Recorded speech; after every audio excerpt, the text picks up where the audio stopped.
Ultra slam fan culture বা ultra বস্তি fan culture এই বিষয়টা নিয়ে অতীতে অল্প বিস্তর আলোচনা করেছি, মূলত ইস্টবেঙ্গল সংক্রান্ত আলোচনা করেছি। কিন্তু গতকাল মোহনবাগান সুপার জায়েন্টের যে ম্যাচটা ছিল কিশোর ভারতীতে, সেই ম্যাচ চলাকালীন এবং ম্যাচের পরবর্তী সময়ে যেসব ঘটনা হলো কিছু ফ্যান নিয়ে, সেটা নিয়ে মনে হলো তাই একটু আলোচনা দরকার। দেখুন, আমি যেটা বলেছি যে আমি ব্যক্তিগত কাছে একাধিকবার বিগত কয়েক বছর দেশে গিয়েছি। তো যখন দেশে গিয়েছি বিভিন্ন জুনিয়র লেভেলের ম্যাচ দেখেছি ইস্টবেঙ্গলের, সে RFDL হোক বা আন্ডার 17। তো কিছু কিছু ম্যাচ দেখতে গিয়ে আমি ছোটো ছোটো ভিডিও রেকর্ড করেছি।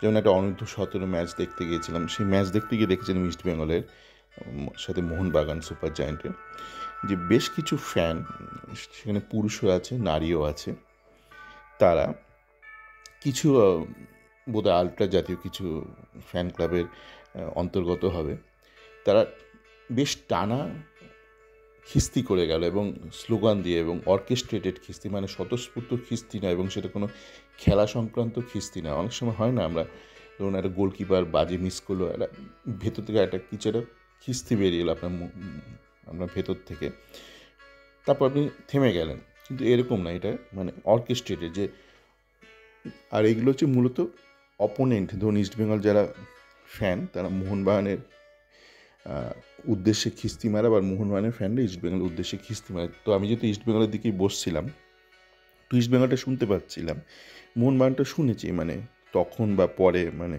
বিভিন্ন মিডিয়া মারফত। তো খিস্তিগুলো এরকম, মানে তোর মাকে করি, তোর বোনকে করি, কী করি আপনার বুঝতেই পারছেন। এই যে দুর্গাপুরে যেমন একটা ফেক ঘটনা ঘটলো, সেটা এখন এক্সপোজড হয়ে গেল, উড়ে বুদ্ধির ঘটনা। তো এরকম মানে সমস্ত মানে আপনার সেক্সুয়াল স্ল্যাং, এবং এগুলো অর্কেস্ট্রেটেড, মানে এমন নয় যে কেউ স্বতঃস্ফূর্তভাবে কেউ বলছে, কেউ একজন বলে দিচ্ছে এই স্ক্রিপ্ট। এবার একটা কিছু গতে বাঁধা কিছু সুর আছে যেগুলো মূলত পাশ্চাত্য সুর, মানে স্লোগানের সুর, সেখানেও কোনো ক্রিয়েটিভিটি নেই, পাশ্চাত্য থেকে কাটা মারা, মানে কপি পেস্ট সুর সে নিয়ে এরা করে। এবং অনূর্ধ্ব 17 ম্যাচ দেখেন, ধরুন প্লেয়ারদের বাবা মাওরা যায়, অনেক অল্প বয়সীরাও যায়। তো আমার মনে আছে একজন বেশ সিনিয়র একজন একজন ফ্যান বলছে মেয়েরাও খিস্তি মারছে, মানে অসুবিধা হচ্ছে। তা আমি কী বলবো, ঠিক আছে দেখুন খেলা, দেখুন কী আর করা যাবে। এবং এটা বারবার ঘটে জুনিয়র লেভেলে, RFDL এই ম্যাচগুলোতে তো হয়, সিনিয়র লেভেলে তো হয়। তো আপনারা গতকাল দেখেছেন যে একটা ঘটনা ঘটলো। তো ঘটনার পর যখন পুলিশ একটু ল অ্যান্ড অর্ডার বজায় রাখার চেষ্টা করছিল, একটু ধস্তাধস্তি হয়েছে। তো অনেকে বলছে আমরা শান্তিপূর্ণ স্লোগান করছিলাম। তো তারপর আমি দেখলাম আজকে একটা ইউটিউব চ্যানেলে দেখলাম, মোহনবাগানের একটা ছেলে চালায় বোধহয়, মানে অকথ্য ভাষায় খিস্তি করছে। তখন একজন কে, রতন না কে জানি না, রতনের ঘটনা ভারী অদ্ভুত। আসলে কী হয়েছে, মানে যা হয়, মানে বস্তি কালচার হলে আপনার তো মেধাটাও কম থাকে, শুধু মুখে খিস্তিই থাকে। তো মোহনবাগান সুপার জায়েন্টের কোনো একটা মিডিয়া গ্রুপ আছে, এবং সেটা সাধারণ মিডিয়া গ্রুপ, মানে কোনো এক্সক্লুসিভ মানে মিডিয়া গ্রুপ নয়, মানে সাধারণ মিডিয়া আপডেট শেয়ার করার জন্য কোনো একটা গ্রুপ। তো সেই গ্রুপে বিভিন্ন ধরনের ফ্যান, মানে মিডিয়ার লোকজন আছে, তাদের মধ্যে কেউ কেউ হয়তো ইস্টবেঙ্গল ফ্যান, কেউ কেউ মোহনবাগান ফ্যান, কেউ কেউ নিউট্রাল, কেউ কেউ হয়তো একটু বেশি ইস্টবেঙ্গল ফ্যান। এরকম কোনো এক ব্যক্তির নাম বোধহয় রতন।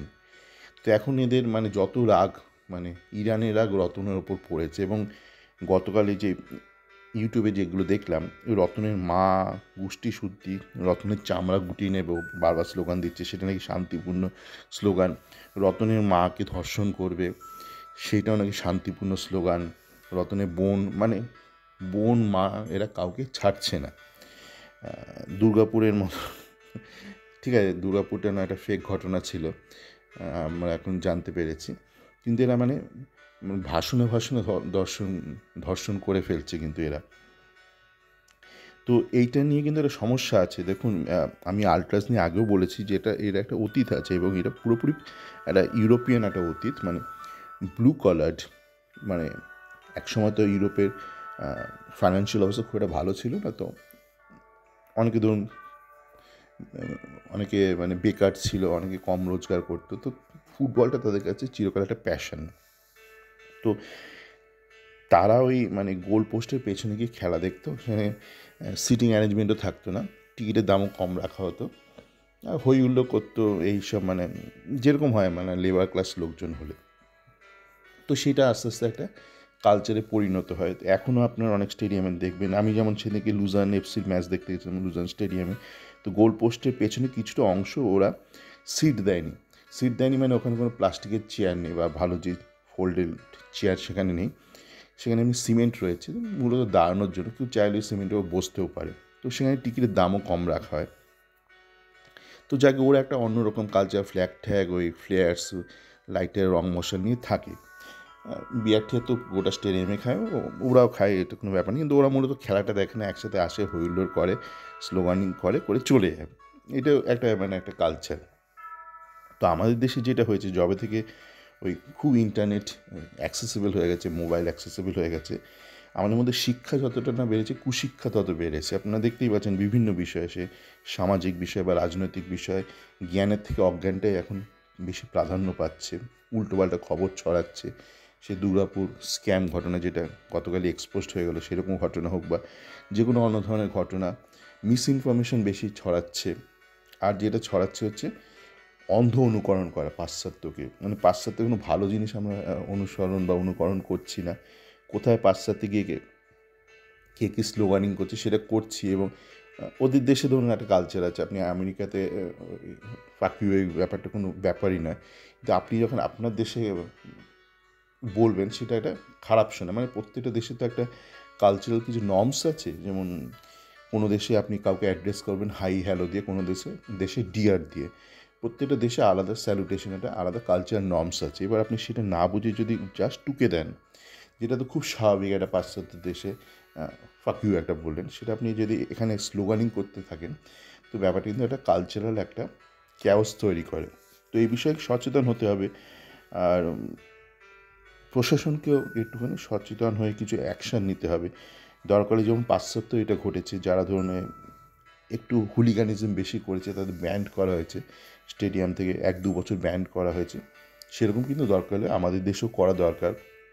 যারা অধিক মাত্রায় বলবে এর চামড়া, রতনের চামড়া গুটিয়ে দেবো আমরা, বা এই কি ভোদা শিশের চামড়া, মানে এরকম মানে অদ্ভুত অদ্ভুত নাম ব্যবহার করে এর চামড়া গুটিয়ে দেবো আমরা, তারপর পরে যখন মিডিয়া আসে মিডিয়াকে বলছে যে কি না আমাদের আক্রমণ করা হয়েছে, আমরা শান্তিপূর্ণ স্লোগান দিচ্ছিলাম, এই হচ্ছে এদের শান্তিপূর্ণ স্লোগানের বহর, মানে ছিরি বলা যেতে পারে।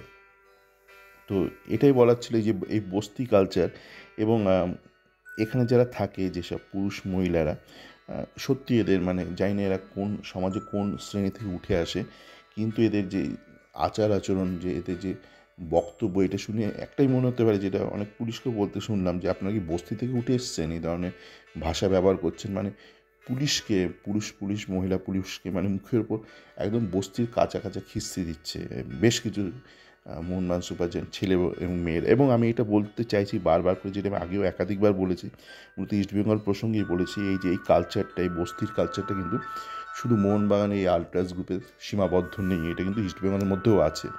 এবং যেটা করণীয় সেটা ইস্টবেঙ্গল মোহনবাগান দুটো ফ্যান ক্লাবেরই যে কতিপয় সমর্থক আছে এই ধরনের কালচারে যারা বিশ্বাসী, তাদের ক্ষেত্রে প্রযোজ্য, এবং তাদের জন্য প্রশাসনকে একটু সচেতন হতে হবে। আর আমরা দেখছি একটা ভালো ট্রেন্ড দেখছি, অনেক মহিলা শিশু আসছে মাঠে, মানে ভালো শ্রেণীর, মানে বস্তির শ্রেণীর নয়, তো তাদের আগমনে, তাদের যে বর্ধিত আগমন, সেটা যাতে রুদ্ধ না হয়, তার জন্য কিন্তু আরও বেশি সচেতন হতে হবে এই ধরনের বস্তি আল্ট্রা কালচারের সম্পর্কে। মানে দরকার হলে ওদের জন্য আলাদা গেট করে দেওয়া হোক, আলাদা একটা ছোট্ট ব্লক রাখা হোক, যেমন আগের দিনে হতো না, যখন কুষ্ঠরোগ সম্পর্কে সমাজে খুব একটা সচেতনতা ছিল না, লিপারদের জন্য আলাদা একটা গ্রামের বাইরে একটা আলাদা একটা জায়গা করে দেওয়া হতো। এখনও ইউরোপে অনেক স্টেডিয়াম আছে, একটা ছোট্ট ব্লক রেখে দেয় আল্ট্রাসের জন্য, মানে একটা মানে ওদেরকে একটা আইসোলেট করে রাখা।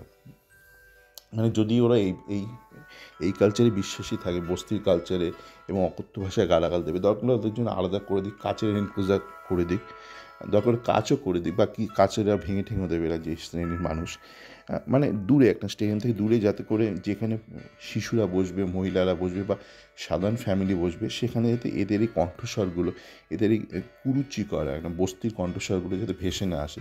এদের স্টেডিয়ামে ঢোকার রাস্তা আলাদা করে দিই, বেরোনোর রাস্তা আলাদা করে দিই, ওই যেমন কুষ্ঠদের জন্য আগেকার দিনে করা হতো। মানে প্রাগৈতিহাসিক আমলে যখন মানুষের একটা অন্ধ ধারণা ছিল কুষ্ঠরোগ সম্পর্কে, একটা অস্পৃশ্য একটা একটা ধারণা নিয়ে মানুষ চলতো, সেরকম এদেরকে আলাদা করেই রাখুক। যদি এরা এই এই ধর্মেই, এই ব্যবহারে নিজেদেরকে রেখে দিতে চায়, আপনি তো জোর করতে পারেন না কারোর ব্যবহারের উন্নতি। তো তার যদি এরকমই ব্যবহার থাকে, তো তাকে সেইভাবেই ট্রিট করা হোক। সবাই ভালো থাকবেন।